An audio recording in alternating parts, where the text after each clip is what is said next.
సామాజిక సేవలతో పాటు ప్రజల ఆరోగ్య పరిరక్షణకు లయన్స్ క్లబ్ అధిక ప్రాధాన్యతనిస్తూ పలు కార్యక్రమాలు నిర్వహిస్తున్నట్లు లయన్స్ గవర్నర్ ఈవీవి ఈశ్వర్ కుమార్ పేర్కొన్నారు. రమణియాపేటలో అడబాల ట్రస్ట్ కార్యాలయంలో లయన్స్ క్లబ్ కాకినాడ విజన్ ఆధ్వర్యంలో నిర్వహిస్తున్న ఉచిత వైద్య శిబిరాన్ని ఈశ్వర్ కుమార్ ప్రారంభించారు. ఈ సందర్భంగా ఆయన మాట్లాడుతూ నేటి ఆధునిక జీవనశైలి కారణంగా పలువురు మధుమేహ వ్యాధికి గురవుతున్నారని అన్నారు.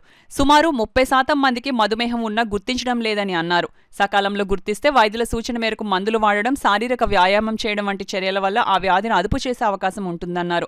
వాసనాయ్కేర్ ఆధ్వర్యంలో కంటి పరీక్షలు, కోడ్ డెంటల్ కేర్ దంత పరీక్షలు, మోహన్ డయాబెటిక్ సెంటర్ ఆధ్వర్యంలో రక్త పరీక్షలు, బీపీ పరీక్షలు నిర్వహించారు. ఈ సందర్భంగా మాజీ సర్పంచ్ అడబాల రత్నప్రసాద్ ఆధ్వర్యంలో ఈశ్వర్ కుమార్ దంపతులను సత్కరించారు. క్లబ్ అధ్యక్షురాలు ఎంవీఎస్ఎల్ ప్రసూన ఆధ్వర్యంలో జరిగిన కార్యక్రమంలో Lions region chairman Lion Padmatulasi, club కార్యదర్శి శ్రీదేవి రెడ్డి, కోశాధికారి శ్రీవాణి, సభ్యులు ఎంవీకే రమాసుందరి, మీనాక్షి, సిహెచ్ విజయలక్ష్మి, ముత్తా రాజలక్ష్మి, నిమ్మకాయల వెంకటేశ్వరరావు, ప్రసాద్ నాయుడు, చింతపల్లి సుబ్బారావు తదితరులు పాల్గొన్నారు.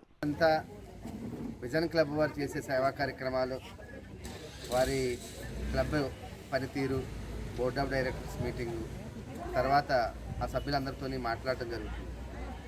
ఈ అఫీషియల్ విజిట్లో భాగంగా ఈరోజు ఇక్కడ విజన్ క్లబ్ వారికి ఒక పర్మనెంట్ షెల్టర్ ఇచ్చిన అడబాల చారిటబుల్ ట్రస్ట్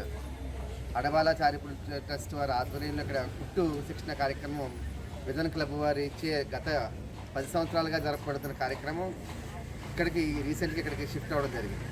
ఇందులో 2 బ్యాచ్లు పూర్తి చేసుకోవడం జరిగింది.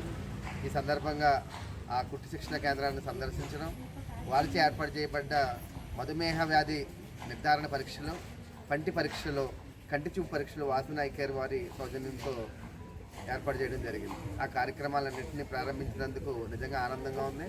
మంచి సేవా కార్యక్రమాలు చేస్తూ జిల్లాలోనే ఒక మంచి క్లబ్గా పేరుగాంచిన విజన్ అందరూ మహిళలు ఉన్న ఈ క్లబ్తో చాలా చక్కని కార్యక్రమాలు చేస్తున్నారు. వారందరికీ మనస్ఫూర్తిగా అభినందనలు తెలియజేసుకుంటూ సెలవు.